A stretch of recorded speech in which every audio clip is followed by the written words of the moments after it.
This isn't going to defeat me. I'm going to get this thing working. So it's a new Z80, just in case. The other one did look a little dodgy. Still getting rubbish on there.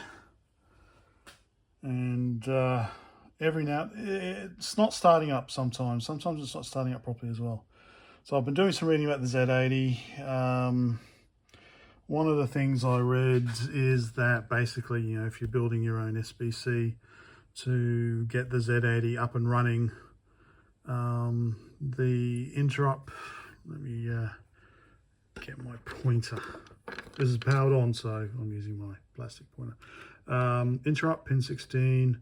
What else we got? NMI pin 17.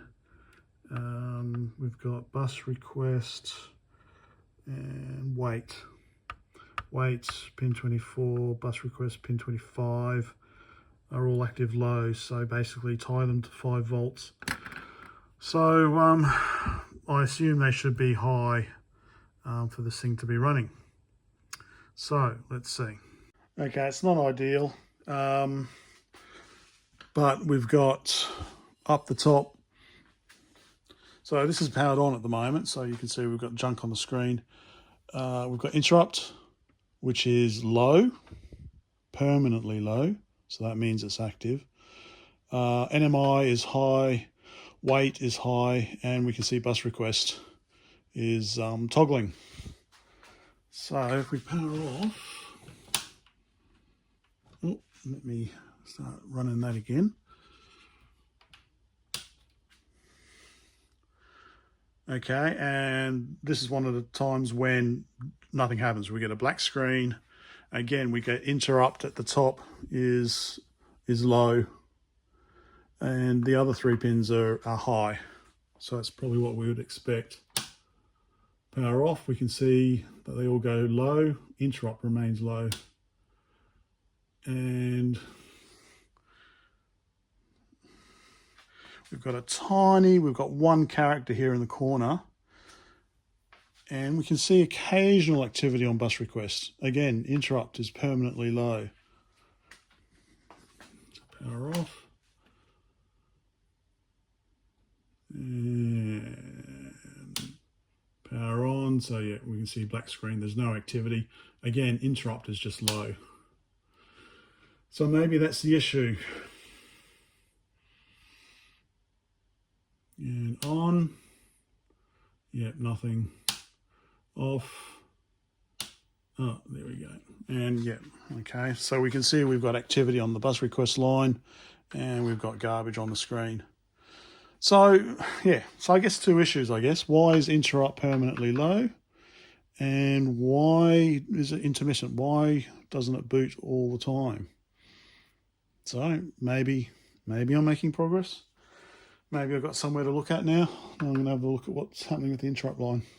Let's see. Maybe a little bit of progress. So pin 16 interrupt goes across here to just right next to the dodgy capacitor. Well, these didn't look too dodgy, but they're probably all the same. So yeah, there's a wire there, which then runs down here to this 7406 inverter. So inverter output there, that's the input there, which then goes up to here and then across to one of these. So yeah, so that means that this is remaining high, which is forcing the interrupt to be low. So maybe making some progress. But yeah, so this is where I initially had the problem. This is the reset / startup circuit. So holds it in reset for 2 seconds and restart for 4 seconds or something like that. Yeah, so these electrolytics were rather dodgy. This one was bubbling away.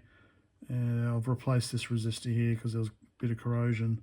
So I don't know, the problem, I assume the chip's all right. I can always pull the chip out and have a look. But yeah, look, another electrolytic there. So maybe there's something dodgy going on. But yeah, so I'm going to have a look at that to see why the interrupt's being held low. Okay, so I think maybe the interrupt was a red herring. So let me zoom in. So interrupt pin 16 is here. So we see it's pulled up to 5 volts, so I guess it can never be floating or something. And it goes off to 41 here. Now don't know if that's supposed to be a grid reference or a label, but I found it down here. So here we've got interrupt inverted, 7406, which we've already found. And it comes here to a 7400, which is a NAND. You can see it's NANDed with the coprocessor interrupt, I guess. And then we've got clock and clock interrupt, OR gate here. I had to write it down because it's been a while since I've done logic symbols. So we can see we've got that ORed into here, then we've got this NANDed and then inverted to give us the interrupt. So, on the, doing this slowly so I don't make anyone seasick, so there's our reset startup circuit. That's the inverter there that goes straight over to the Z80. And tracing this, so this is the coprocessor here. So it actually goes up to, yeah, this is the NAND gate here. So I've got the that's the 2 inputs, I believe, or I've got one as an output. That's the NAND gate. I think, yeah, this is the OR gate where we've got clock and clock interrupt. So I think the mistake I made originally is that I hadn't zoomed out enough for the interrupt. So that's the interrupt up the top. So you can see it is actually high most of the time.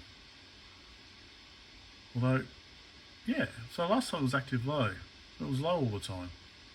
So, oh, anyway, so it seems to be toggling. So that's chip 435 pin 9. Clock int and int, nothing. So maybe it's, oh, there we go. Oh, okay, see, I got to zoom out. There we go. Okay, all right. That's the problem. I'm not zooming out enough. So maybe, so that's the result. Let me zoom out. So that's the result I get when it looks like that. So I might have been chasing my tail again. So there, actually I'll just do a little experiment. Pressing on the keyboard. And you can see where the coprocessor interrupt is triggering an interrupt at the top on the Z80. So that seems to be working. Hopefully the coprocessor is working. So maybe, I'll come back to it, maybe it is a RAM issue. So I'm going to go back to that. I'm going to use the logic analyzer on the RAM instead of just using the oscilloscope. See if I can find something there. So I catch this. So I've checked all the address lines and they all look to be okay. So I was checking the data lines. So we've got D0 down to D7 on the Z80, and they were all working fine. But now it looks like D1, D2, D3, and D5 have all stopped working. Well, let's pull out the. Oh no! Okay, no, there we go. We can see a bit of data.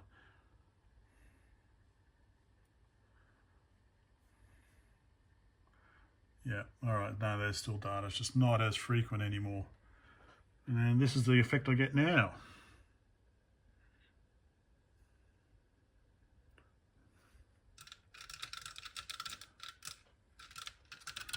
And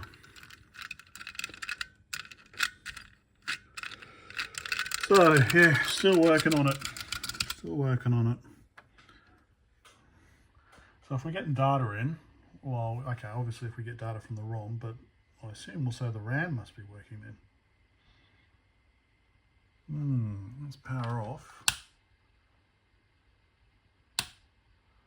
Power back on.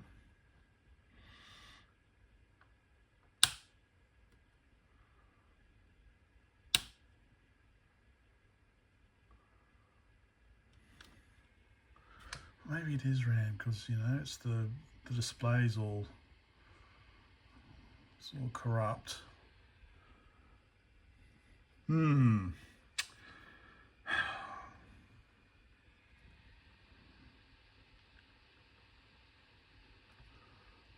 Let's see. Another interesting effect. Kind of getting to where we were just before.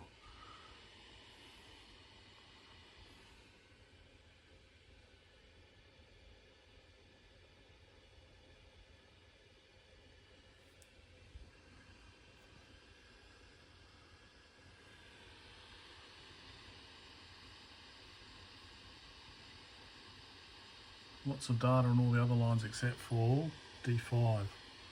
D5 is, yeah, I don't know, is that telling us something maybe?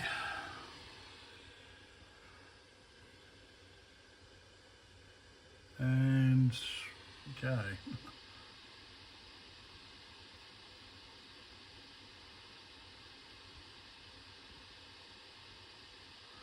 Bit more data on D5 now.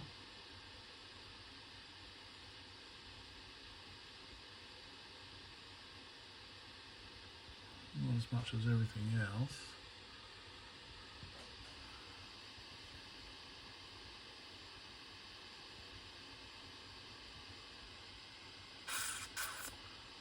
I wonder if I should look at D5 then.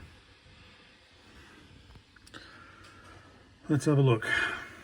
Alright, so if we assume it's D5 that is got the problem, the RAM chip, because it's 1-bit RAM, so it'll be one chip causing an issue with 1 bit. Yeah, okay, maybe.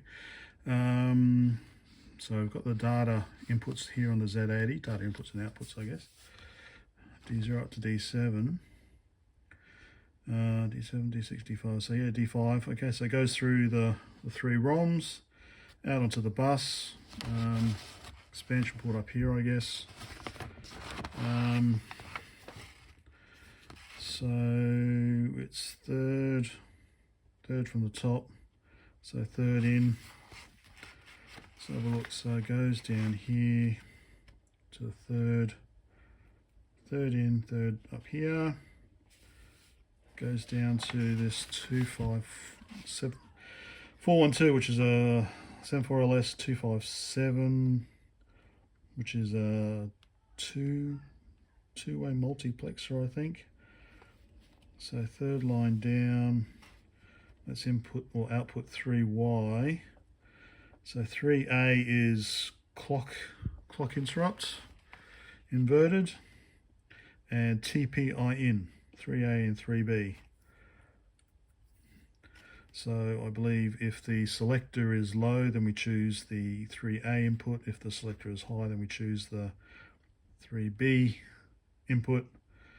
And then so if that's low, then we get low. If that's high, we get high. Okay. So there's the 412.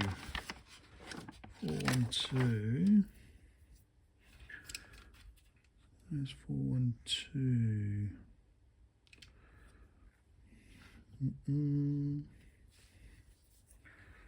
Oh, okay, 412 is up here, which is, everything's plugged in still. One moment. Okay, so 412 is this one here, which I was looking at before when I thought it was the interrupt input, wasn't I? Oh, okay, yeah, because of the clock int. The clock int, which was the clock int there, which affected the input, the interrupt. Okay, so that's 412. Okay, so 3 down from the top. Where else does that go? It goes to here 413, which is a 74LS174. So this is just a flip-flop. So third one down is pin 6, which is D0, pin 7. Okay. Further on here we've got a resistor bank thing, I think. D7. And then that goes up to, okay, it goes through this buffer here, which I've already replaced. Oops, sorry. Which I've already replaced this buffer out to the memory board. So that one is this one here. So I've already replaced that with a 74 HCT 245. This was getting really warm initially, but now it's running pretty cold. So this is the buffer to the memory board. So I've already replaced that one. And obviously it goes out to the memory board, which is where we need to look. But otherwise, D3, third one in, third one in, third one in, goes up here. Third one in, I believe it goes to this one here, pin 4 on chip 422. Yeah, what's that interface for? 422 and 423.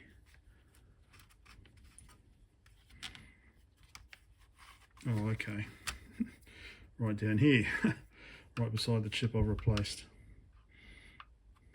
Anyway, so I want to look at the RAM. So I believe this is, okay, this is the address coming in. This is the data, D7, D65. So third from the top, looks like it's chip 403, or third from the top, looks like it is 411. 403 or 411. Oh, I wish I could take these ribbon cables off. There we go. Memory board. Let's have a look. Is that 403 or 411? So third in. So I assume that must be, looks like D7, D6, D5, D4, D3, D2, D1, D0, 16K, D7, D6, D5, D4, okay. So I'll have a look at 403 and 411 next. Alright, D5 looks okay, in my not professional opinion. So that's the D5 chip. 403 and 411, data in, data out on both banks, and well, looks fine. Data's going in, data's coming out. All seems to line up.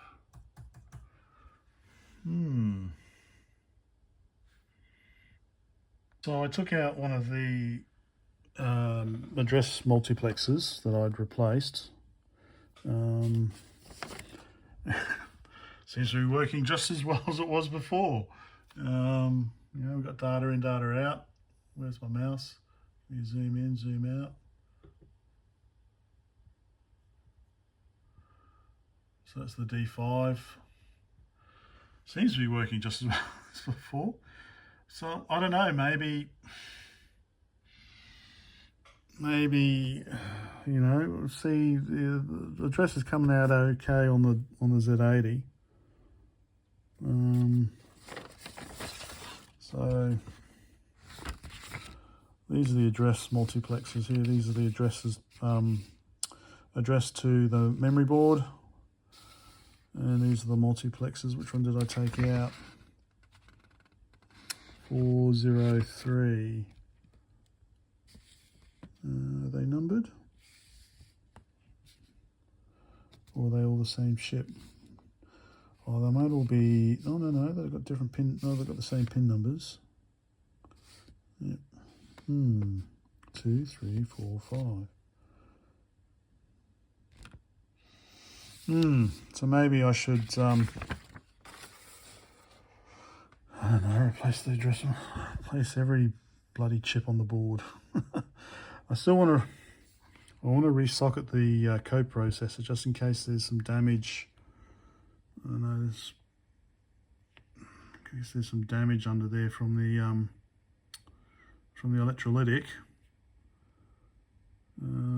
Maybe there's still some issue there, but I don't know. The clock signals seem to be okay. Something's going on. So I think replaced all the multiplexers, no difference. So I'm going to resocket the coprocessor. Yeah, you can see there's a bit of gunk there from the old electrolytic. I'm going to clean that up. Might replace. Oh, where's my pointer? Where's my pointer? Let me find my pointer. I've got my pointer. So you can see you've got a capacitor here, a couple of resistors. So this is new, but I probably might take it out and just clean around it still. That resistor, I'm not sure, is this an inductor or is this just like a 1 watt resistor? I don't know.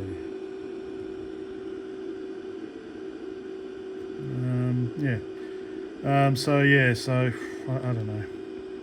It's still pretty disgusting around there. So who knows? Who knows what this will do? So that's what I'm doing now.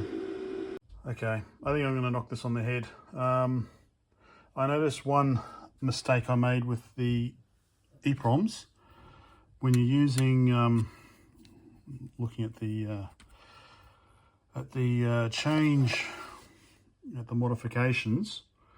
When you're using 64K EPROMs, then you need to apparently just tie pin 26 to 5 volts. So normally there's like a pull-up resistor or something there, 4.7K resistor there. You can see A13 there, and then there's a wire that goes from there down to this chip here, 428. So that's when you're using a 64 kilobit and a 128 kilobit.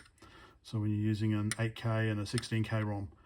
But as I'm using 3 8K ROMs, apparently you're supposed to tie pin 26 to 5 volts, which is not connected anyway.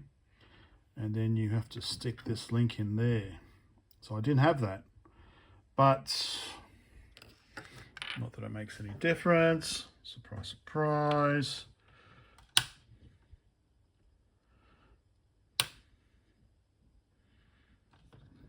So I have actually checked. So these two CD. So this is a get something. Something's happening. CD. So this is actually basic. CD, EF. So they are definitely right. Okay. Yeah. Anyway.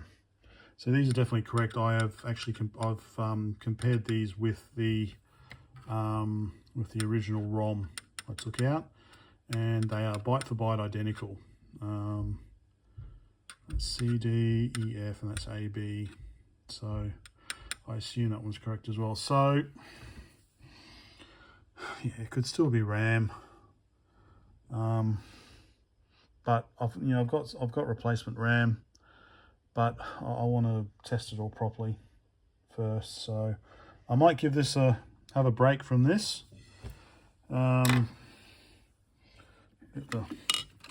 We've still got strange stuff going up. It's always the same. It's always the same characters on the VFD as well. Anyway, so I'm going to give this a break because I've got other stuff to do. But I'll be coming back to this because I want this to work.